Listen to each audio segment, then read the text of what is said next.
জয় শ্রী গণেশ, আপনাদের প্রত্যেককে জানাই স্বাগতম আজকের বিশেষ পর্বের অনুষ্ঠান। আজকে মূলত আমরা যে রাশিটিকে নিয়ে আলোচনা করব সেটি হলো ধনু রাশি। ধনু রাশির জাতক জাতিকাদের ক্ষেত্রে 2025-এর কোন কোন বিশেষ দিনগুলিকে স্মরণ রাখতে হবে, কোন কোন বিশেষ সময়গুলিকে স্মরণ রাখতে হবে সেটি নিয়ে একটা বিস্তারিত আলোচনা করব। একটা ডিটেলস অ্যানালাইসিস আপনাদেরকে আজকে কিন্তু আমি উপহার দেওয়ার চেষ্টা করব। দেখুন, সবার প্রথমে বলি, ভালো থাকবে তার অপোজিটটাও থাকবে। রাত থাকলে যেমন দিন আসে, তেমনি প্রত্যেকটি বিষয়ে বিপরীতধর্মী প্রভাবও জীবনচক্রকে প্রভাবিত করতে পারে। মোস্ট ইম্পর্টেন্ট যে ট্রানজিটগুলো, যেটি আপনার জীবনচক্রে কোনো না কোনো পরিবর্তন ঠিক নিয়ে আসবে, কোনো না কোনো পরিবর্তনের এক্সপেকটেশন, ভালোগুলোর ডেফিনেটলি আমরা এক্সপেকটেশন রাখবো, তো সেটা আমাদের ফুলফিল করতে পারে, সেটি নিয়ে বিস্তারিত আলোচনা করব। প্রথম যে ট্রানজিট, সেই ট্রানজিট হয়তো অতিরিক্ত ভালো নয়, বাট এক্সট্রিম নেগেটিভ হবে না, অন্তত দুটি নক্ষত্রের জন্য তো একেবারেই নয়। প্রথমত শনির ট্রানজিট 29শে মার্চ 2025। আমি আগেও আলোচনা করেছি, কন্টক শনি ঢায়া আপনাদের শুরু হতে চলেছে। তার ইম্প্যাক্ট ডেফিনেটলি আসবে, সেটা কম হোক বেশি হোক। তবে নক্ষত্র যদি আপনার পূর্ব আষাঢ়া হয়, নক্ষত্র যদি আপনার উত্তর আষাঢ়া হয়, টেনশন নেওয়ার মতো কিচ্ছু নেই, চিন্তা করার মতো কিচ্ছু নেই। আমি অন্তত এতটুকু তথ্য আপনাদের দিতে পারি, পজিটিভিটির মাত্রাটা বাড়বে, ডেভেলপমেন্টের মাত্রাটা বিস্তর বৃদ্ধিপ্রাপ্ত হবে। যে সমস্ত জাতক জাতিকারা চিন্তায় আছেন, দুর্ভাবনায় আছেন, চিন্তিত অবস্থায় রয়েছেন, যেটা কি হবে, কোন ধরনের বিষয় নিয়ে পজিটিভিটির এক্সপেকটেশন আমরা রাখতে পারবো এবং আদতেও আমরা পজিটিভিটি পাবো কিনা, এটা নিয়ে যারা শঙ্কিত আছেন, বেটার টু সে শঙ্কার মধ্যে রয়েছেন, আমি বলি এই শনি ট্রানজিট ঢায়া শুরু হলে যে সব খারাপ হয়ে যাবে, একদমই তা না। হ্যাঁ, ঢায়া শুরু হচ্ছে, টেনশন দেবে, এবং এডুকেশন এবং মায়ের স্বাস্থ্য এবং পরিবার, এই তিনটে চারটে বিষয়, নিজের স্বাস্থ্যের ক্ষেত্রেও ডেফিনেটলি যেহেতু শনির দৃষ্টি রাশিতে থাকবে, একটু জাস্ট এই কটা বিষয়ে সাবধানে থাকুন।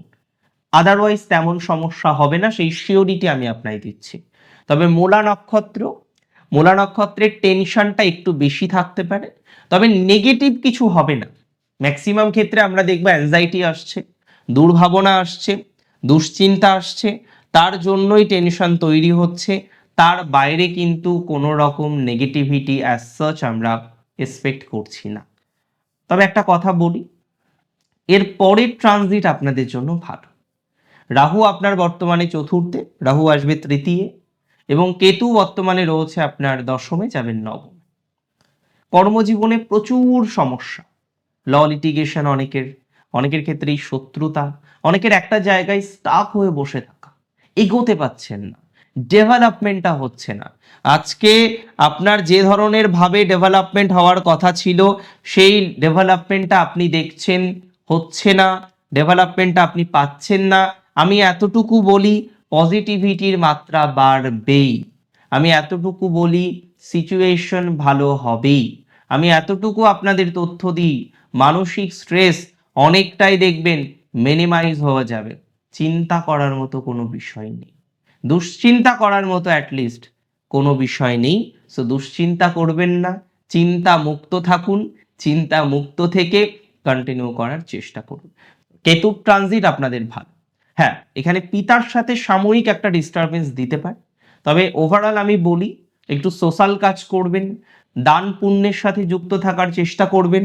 যারা একটু অবস্থার ডাউনে আছেন, যারা একটু হতদরিদ্র, তাদের একটু পাশে দাঁড়ান এই সময়টা। আমি বলবো 14ই মের পরে যখন আমরা বৃহস্পতির সঞ্চার দেখব, সেটাও যেমন আপনাদের ক্ষেত্রে কিছুটা পজিটিভিটিকে রিপ্রেজেন্ট করে, ডেফিনেটলি পজিটিভিটিকে রিপ্রেজেন্ট করে। রাহু কেতু ট্রানজিটও কিন্তু বেশ কিছু নেগেটিভিটি থেকে আপনাকে বের করে নিয়ে আসবে। অনেকেই বলবেন যে দাদা আমার পারিবারিক ডিস্টারবেন্স ছিল, ডেফিনেটলি ছিল। অনেকেই বলবেন পরিবারের মানুষদের সাথে সম্পর্ক ডিটোরিয়েট করে গেছে, ল লিটিগেশন চলে এসেছে। আমি বলি এই ধরনের বিষয় একটা বিস্তর ডেভেলপমেন্টের জায়গা রয়েছে। ল লিটিগেশন ইত্যাদি ইত্যাদি বিষয় থেকে অনেকটাই বেরিয়ে আসতে পারবেন, অনেকটাই সমাধানযোগ্য জায়গা তৈরি করতে পারবেন। সিচুয়েশন বেটার থেকে আরও বেটার হবে, সিচুয়েশন ভালো থেকে আরও ভালো দিকে আপনি যেতে পারবেন। সেই শিওরিটি, সেই অ্যাসিউরিটি আমি আপনাকে প্রোভাইড করছি। আমি মনে করি রাশি যদি আপনার নিশ্চিতভাবেই হয়ে থাকে ধনু রাশি, এনহান্সমেন্ট হবেই। প্রচুর পজিটিভিটি অ্যাজ সাচ আমরা লক্ষ্য করতে পারবো। বেশ কিছু ভালো সিচুয়েশন আপনার জীবনচক্রকে কিন্তু প্রভাবিত করবে। এতটুকু সিওরিটি আমি আপনাকে প্রোভাইড করছি। এবং আমি মনে করি বৃহস্পতি যখনই আপনার অবস্থান করবে রাশি সাপেক্ষে অষ্টমে, দেখুন এটি নেগেটিভ নয়। অনেকেই ভাববেন যে বৃহস্পতি অষ্টমে যাবেন, খারাপ হয়ে যাবে কি পরিস্থিতি? দেখুন বৃহস্পতি বর্তমানে আছেন ষষ্ঠে, সপ্তমে যাবেন প্রথমে, সেটা হচ্ছে 14ই মে 2025, 18ই অক্টোবর 2025 অষ্টমে যাবে। তবে 14ই মে যে সপ্তমে বৃহস্পতি যাবেন এবং কেন্দ্রভাবে প্রবেশ করবেন, অবস্থান করবেন, সেই কেন্দ্রভাব থেকে তার সপ্তম দৃষ্টি আপনার রাশিতে থাকবে। আপনার হেলথের ইমপ্রুভমেন্ট হবেই, আপনার হেলথের ইমপ্রুভমেন্ট হবেই, আমি দায়িত্ব নিয়ে বলছি। এবং এক্ষেত্রে দেখবেন যে জটিলতা, যে কনফিউশন, ডিস্টারবেন্স, ডিটোরিয়েশন, কিভাবে সার্ভাইভ করব, কিভাবে ডেভেলপমেন্ট করব, কতটা পজিটিভ অরা জীবনচক্রে আসতে পারে, এই বিষয় নিয়ে আপনারা যে ভাবছেন, এই বিষয়গুলো নিয়ে আপনারা যেরকম চিন্তায় আছেন, এই ধরনের অবকাশ থেকে আপনারা যে বেরিয়ে আসতে পারবেন সেটি নিয়ে কোনো ডাউট আমার নেই, কোনো রকম সন্দেহ আমি প্রকাশ করছি না। এবং আমি মনে করি সিচুয়েশন সেইভাবেই ধীরে ধীরে ডেভেলপমেন্টের দিকে যাবে, সিচুয়েশন সেইভাবেই ধীরে ধীরে পজিটিভিটির দিকে যাবে। তাহলে একটা কথা মাথায় রাখা যায় যে সিচুয়েশন ভালো দিকেই যাবে, পরিস্থিতি বেটার থেকে ক্রমশ বেটারই হবে। বর্তমানে যেভাবে আপনারা চিন্তায় আছেন এতটা চিন্তা থাকবে না। বৃহস্পতির সঞ্চার অতীব ভালো, ম্যারেজ লাইফ রিলেটেড পজিটিভিটি দেবে, স্বাস্থ্য উন্নতি দেবে, ব্যবসা বা বাণিজ্যে ভালো ফল দেবে। এই ধরনের কম্বিনেশনে ল লিটিগেশন থেকে বেরিয়ে আসতে পারবেন, যেখানে সমঝোতার মাধ্যমে কিছু সমাধানযোগ্য জায়গা তৈরি হতে পারে। অনেকেই অত্যন্ত চিন্তিত, কারণ কোথাও না কোথাও গিয়ে আপনি যে ল লিটিগেশন ঝামেলার মধ্যে ফেসে আছেন সেই জায়গা থেকে বেরোতে পারছেন না। এক এক সময় এক এক রকমের প্রবলেম তৈরি হয়ে যাচ্ছে। এই ধরনের প্রবলেমগুলো থেকে ধীরে ধীরে আপনি বেরিয়ে আসতে পারবেন, সেই সিওরিটি আমি আপনাকে প্রোভাইড করছি, সেই অ্যাসিউরিটি আমি আপনাকে প্রোভাইড করছি। এবং এন্ড অফ দ্য ডে গিয়ে আমি আপনাদের একটা কথা বলতে চাই, যথেষ্ট পজিটিভিটি এই ট্রানজিটে আপনাদের বৃদ্ধিপ্রাপ্ত হবে। এর পরের ট্রানজিট হলো 13ই জুলাই, শনি রেট্রোগ্রেড হবেন। এই ট্রানজিট আপনাদের জন্য শুভ, কর্মজীবনের রেসপেক্টেও পজিটিভ, সাময়িক মানসিক চাপ এগুলো কমে যাবে, এডুকেশনাল ডিস্টারবেন্সটা এই সময় কম থাকবে 13ই জুলাই থেকে টিল 28শে নভেম্বর। এই সময় আপনি দেখতে পারবেন পারিবারিক ঝামেলাগুলো কম রয়েছে, আইনি জটিলতা থেকে কিছুটা মুক্তির সম্ভাবনা থাকবে, গৃহগত দিক থেকে যে ডিস্টারবেন্স সেটা কমে যাবে, নতুন সেট আপ করার একটা মেন্টালিটি তৈরি হবে, নতুন সেট আপ তৈরি করতে পারবেন, এই অবকাশ 100% রয়েছে।